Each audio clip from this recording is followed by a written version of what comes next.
Core Flick, Super 6, Digger Ditch, Big Mitch. And I'm kicking in those with 3 O's. And I'm bringing 28 101s because we figure sons, it's the Chronicles. And you in the Meadowlands. Yeah, you in the Meadows, man. And you already know what made me. 530. What that mean? Oh, that boy's a desert baby. Oh, yeah. Hubba Dub, Scrub, 22-inch gold Dana Danes, and Big Bolo Yang. I could never sit on McLean's, man. Welcome to Vegas Chronicles with the whole Super 6, Mr. Digger. Ditch Big Mitch. And today, like any other day, y'all already know what we do. We kick actual factuals with no additives and no preservatives.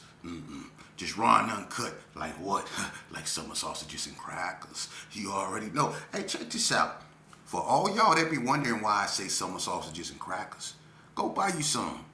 Just get you some summer sausages. They not like they used to be. So you kind of missed out. But go get you some summer sausages and crackers. Some plain saltine and some summer sausage and you already know.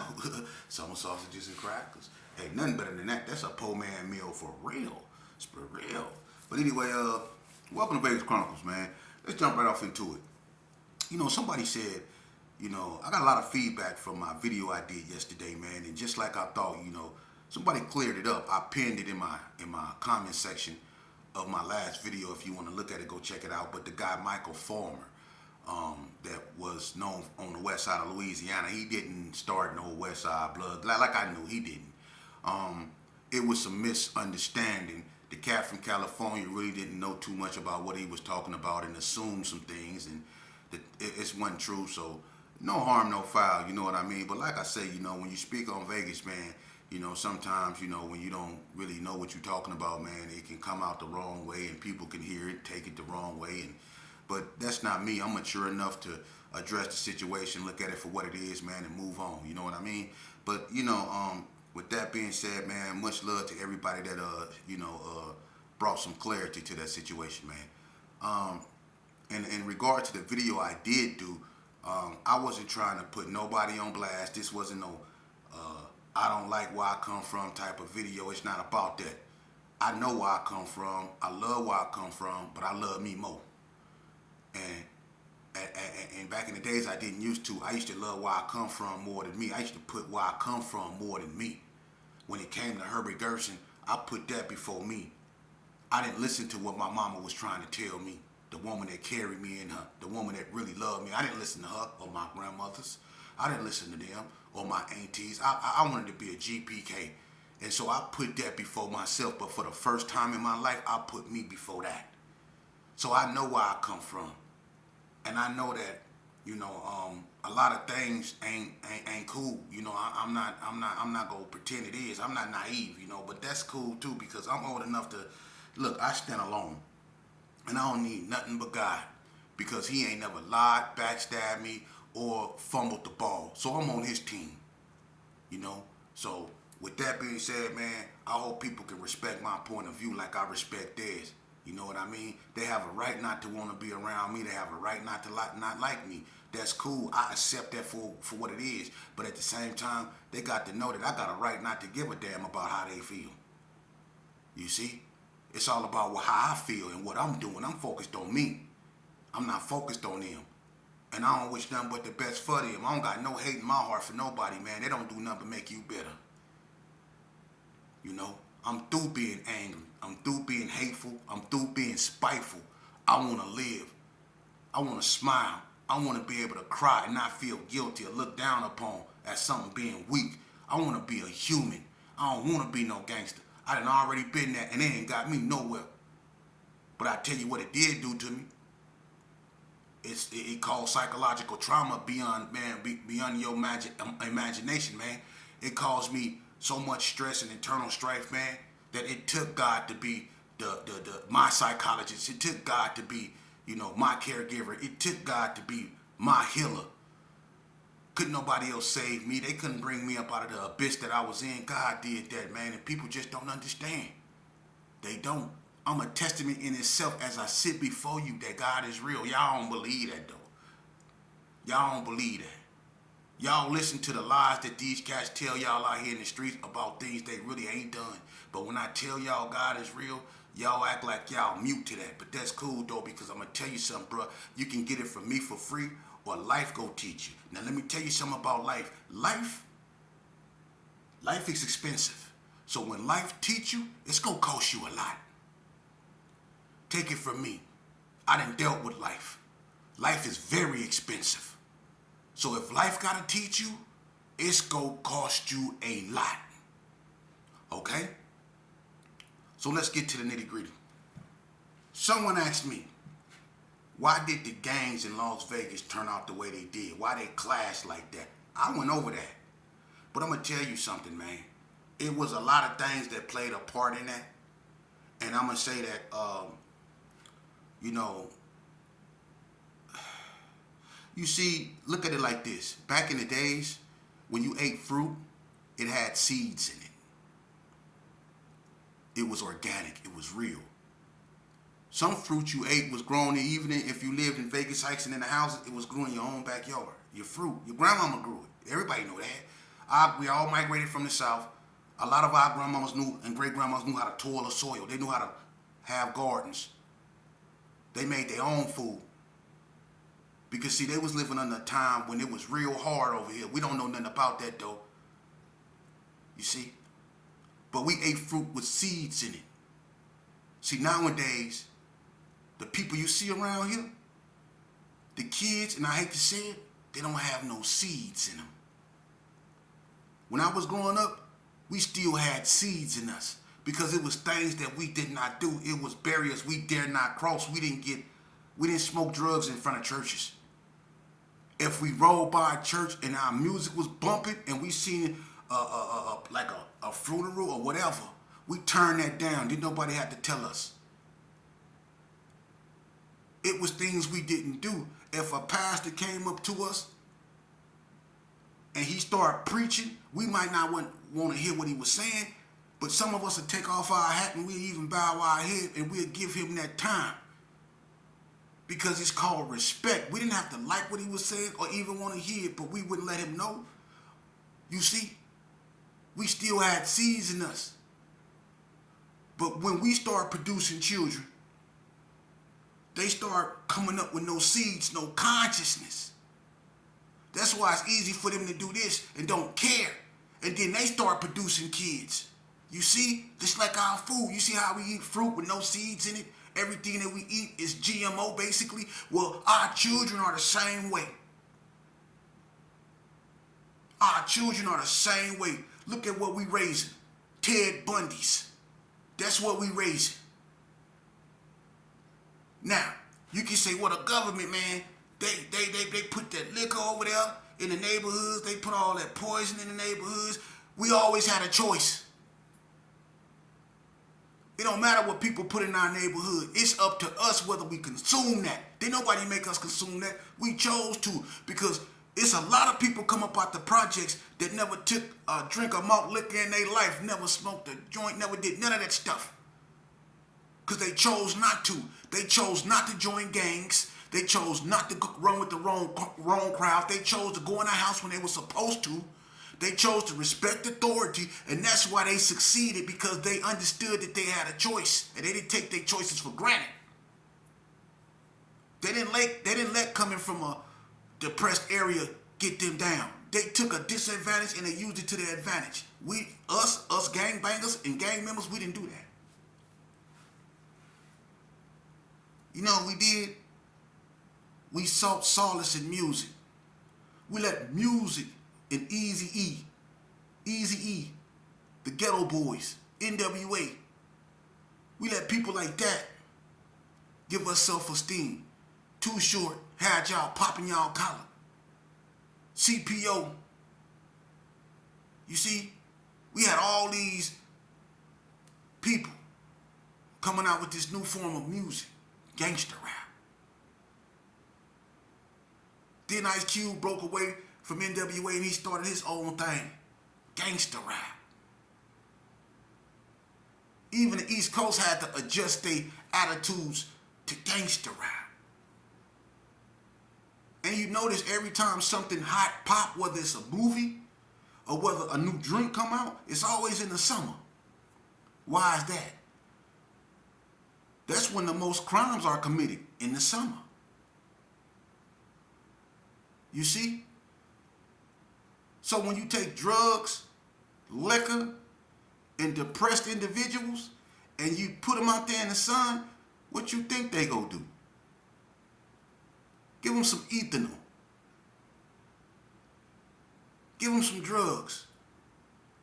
Give them all them impurities and put them out there in that hot sun and see what they gonna do, and then give them a movie like Boys in the Hood or South Central to go watch. You see? But we still had a choice. We can't blame the government. We can't. Because our ancestors, when the government wasn't hiding what they were doing, they didn't let that stop them.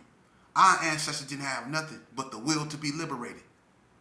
That's real courage when you stand up in the face of people like Bull Connors, people that really don't look like you,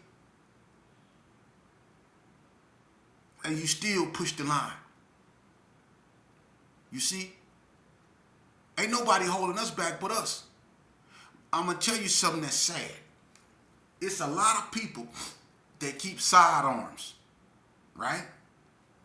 That go to work every day, and they got them solely for self-defense measures to protect them and their family, right? But you ask them people, ask them, hey man, why you really got that gun? Who you protecting your family against? Just really have a sincere, open-minded conversation. And I bet you the person that they fear the most, that they expect to use that pistol on, is a person that look like them. Because 9 times out of 10, that's who go try to rob them. That's who go try to carjack them. That's who go try to snatch their jewelry if they got it. That's who go be staring at their women inappropriately. Trying to get into it with you to show her that you tough. It be your own people, man.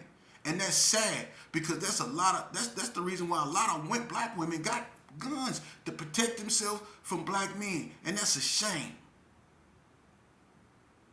In spite of what's going on, in spite of black women being snatched up, in spite of little black boys coming up missing, then found in the woods, dangling from a tree. We ain't up in arms about that, nah. We ain't up in arms about that. We ain't up in arms about that. And that's sad because we want to blame that on the government. Brother, the government is the least of our problems right now. The biggest threat you will ever face is when you look in the mirror. People say I'm always preaching. Who the preaching reaching? Because every day, another young black male or female has been unalived or has done something that they can't come back from. You know?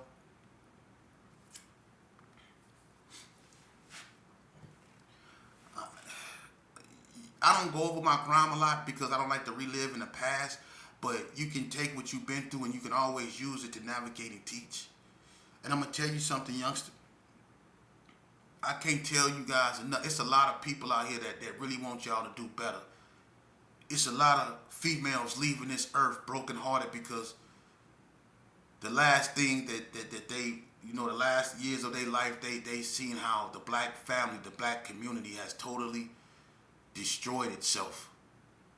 For real. See, what made us who we were the hate that we encountered, the injustice we perceived. That's what made us who we were back in the days. That's what brought us together. The strife that we were going through outwards, when we go out and we look down upon, when we told we can't go over here or sit over there, or this ain't for us. See, that's what made us who we were.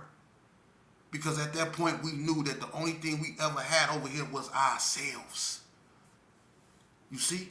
That's why they always say during the Jim Crow laws and all that stuff, the black family was intact because, see, we had an understanding up over there.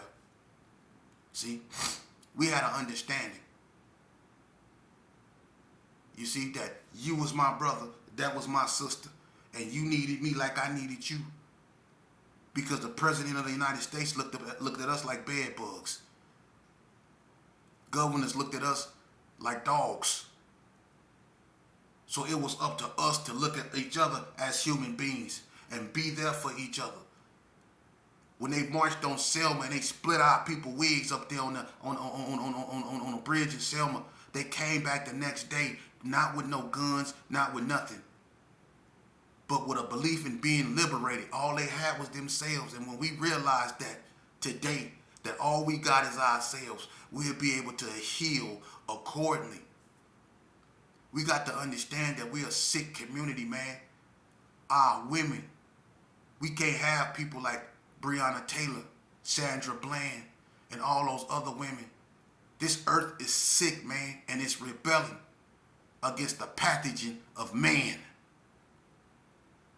This earth is rebelling, man. Planes is falling out the sky. Volcanoes is erupting in the ocean. The food ain't no good. The animals is fleeing. And that's why they trying to get rid of them, because the animals is the first ones to tell you something wrong. You see? But you look, if you see a stray dog or stray cat nowadays, they done got rid of the animals like it wasn't nothing. Thanks to Bob Barker. Make sure you have your cat spayed or neutered. Bob Barker led that campaign. Think about that. And look at what they did. In Las Vegas, I grew up seeing stray dogs running through the neighborhood. Even getting ran over. They all gone. Just like the birds slowly disappearing. Everything slowly leaving. You can't keep cloning everything and pretend like it's all's well, ends well. Yeah. And the humans are the same way. Think about it. Just like when you go in the grocery market and you pick up them seedless grapes or whatever humans are the same way. That's why when you go in Chicago, all you see running around them streets is seedless grapes. They have no conscience. They don't care about you. They were in you. Little bitty boys weigh 127 pounds, bragging about having 4, 5, you know what, under their belts. Think about that. Think about that. We didn't do some of the stuff that's being done. Crips and Bloods, no matter how treacherous a war was, especially in Las Vegas. In Las Vegas, gangbanging history, you probably had 2, 3 shootings at a school that was gang related. We didn't do that. We probably fought and stuff like that, but we didn't take guns to school. We didn't do that. We didn't jeopardize everybody else. We didn't do that. I'm not saying we were saints, but it's stuff that we didn't do. Now, what I'm trying to tell you youngsters and what I'm trying to tell my people is, bruh, look, if you continue to look in the past like this here, you're going to fall on your face. You have to focus on the future at this present moment. Now, you can take the past and navigate with it. Everything you learned from the past, you can take it because it's valuable now. And you can teach. You see? That's what the past is for. It's a ruler to navigate the future. You see? But a lot of us is stuck in it. That's why a lot of y'all still running around here trying to do this here and give each other K's. Man, I got arthritis in my fingers for that. I done gave so many K shakes in my life, I got arthritis in my finger, man. Dig that. I done stole on so many people. Look at my knuckles. They destroyed. My hands swell up sometimes from punching people. Everything I did in life that I wasn't supposed to be doing caught up with me, brother. And it's going to catch up with you too. You wonder why a lot of people don't wake up in their sleep. Why a lot of people just fall out. It's called karma. You don't know what they see right before they get called home. You don't know what they experience right before they get called home. But y'all continue to disrespect God by doing drugs in front of churches and stuff like that. You're going to continue to fall out in front of them, and you're not going to wake up. God ain't going to tolerate you defiling his sanctuary. He ain't going to tolerate it. And that's why we're in a position right here, right now. Y'all done went from telling black women to agitate the gravel to outright just dogging them. And you wonder why we're in this sickly state. Women have the most powerful weapon in this world, more powerful than a nuclear bomb. It's called an intuition. And that's why this world is going the way it's going, man. Ain't nothing right. Everything y'all watching is fictitious, man. Like 607 Unc say, it's an assimilation. Everything y'all watching is fake. You can't tell? What Hollywood at? Ain't no more Hollywood, huh? Y'all all on Netflix. What about y'all sports? Sports ain't nothing, huh? Look at your boxing. Look at your boxing. Ain't nothing. It ain't nothing no more. Tennis, ain't no more superstars. Golf, ain't no more Tiger Woods and all that had everybody at the edge of their seats. They had people watching golf that never watched golf in their life. Tiger Woods. People watching tennis that they never watched tennis before. The Williams sisters. Well, all that's gone. Look at all them superstars from Kobe to Rain Man and all that was in basketball. That's over with. Y'all got all these light-skinned brothers that's running around here, and that's the same thing in football. Y'all got all these mixed breed dudes. What happened to the Emmitt Smiths, the Barry Sanders, the Thurman Thomases? What happened to the Natron Means and all them cats, the Jerome Bettis, the Michael Irvins, the Aikmans?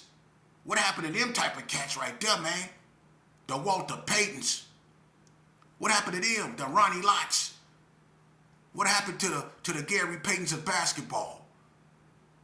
The Larry Johnsons. What happened to them? The Charles Oakleys, the Charles Barkley, the Clyde the Clydes, the Hakeem the Dreams, the Twin Towers. What happened to stuff like that, man? Look at what y'all selling it for and y'all calling it basketball. Look at your music. At one point we had X-Clan, we had Digital Underground. When Tupac was really Tupac, now I clown around when I hang around with the underground girls. Used to frown, say I'm down when I come around that. Yeah, that's Tupac right there. Before, come with me, Hail Mary. Before that, we had EPMD, CPO. This is the Ballad of a Menace. Chubb Rock was even banging. Big Daddy Kane. We had stuff like that. We had real music. What y'all got now? Y'all got D-Lo the boss. You want to be the boss? You got to close your blind. Left freaks on frost, look like a bag of ice. I'm rolling up in a Bente like I don't love my... If you don't stop, that's what y'all got now, though. And y'all calling that music.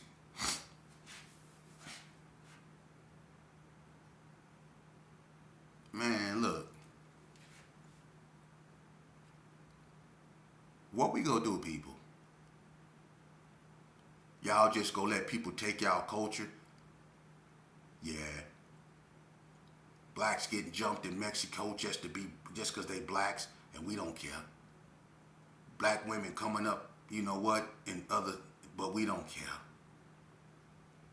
You see, our people that was before us, if this was going on during their era, they would have been shutting stuff down. They would have been shutting stuff down. If the people that existed prior to us, the generation before us, was here in their younger years and was here to witness what's going on now, they'll be shutting stuff down. If one of these young black boys carjack a sister from that era or put his hands on a sister from that era, they ain't got to worry about the police. They ain't got to worry about the feds, the RICO. They ain't got to worry about that. They go take care of that. If we would have put our hands on our mamas, if we would have carjacked our moms or people of that era, when it was okay for another man's mom to whoop me, if we would have did something like that, think about it, man. The guys back during that era during the 80s, the early 80s and stuff, they was hard. They would have put something on us, man, that we couldn't wash off. They would have put something on us, man, if we'd have been out here behaving like we are now. They had to get old and wither away, and now what we have is a weak form of leadership. You know, and I'm going to tell you something. I blame y'all. Look, I blame the Democrats, man. They played y'all, man. I'm not saying be Republicans, but them Democrats played y'all, man. For real. And then they tried to replace y'all. Biden and them didn't hide that. They tried to replace y'all, man. You have to understand, just because they act a certain way, the face of the Democratic Party will forever be Andrew Jackson, Old Hickory. He the man on your $20 bill. And brother, he didn't like you at all. Look up Trail of Tears. Andrew Jackson had a disdain for black people. Why? Because of a man named John Horse, a black Seminole, that defeated him over there in Florida when he was a general. So when he became president, he took it upon himself to eradicate the natives. Old Hickory, the face of the Democratic Party, just like Thomas Jefferson was the face of the Republican Party. You get it? But the Republicans is the one that passed every bill you got. They don't tell you that. I'm not saying be Republican. I'm saying think. The Republicans is the one that gave you everything you got. The Democrats ain't never gave you nothing but welfare. That's all they ever gave you was welfare. They wanted you to sit on the couch. They didn't want you in the workforce. They want you to sit home, get complacent, get dumb you down, and keep you in front of a TV with some malt liquor. That's what the Democrats want for you. And you get mad when the Republicans